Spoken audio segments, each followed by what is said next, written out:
Hi, and welcome to HardReset.Info channel, dear viewers. In this video I'm gonna show you how to clean your USB charging port using household items, using home remedies on your Xiaomi Redmi 11 Pro Plus device. So, remember one rule. Never use metal objects to clean the connector so as not to damage the moisture protection and the charging mechanism itself. I suggest to use an old toothbrush which you no longer use. So, as you can see, there is something in my charging port that's preventing the charging cable from going all the way into the connector, and now we are going to try to clear it. So, firstly, we need to take the cover off and take the brush in our hand.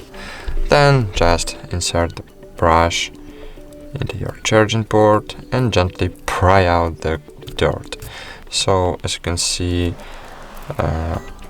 there was a piece of paper, but now my USB charging port is cleared. So, thank you for watching, like this video, subscribe to our channel, and bye, see you!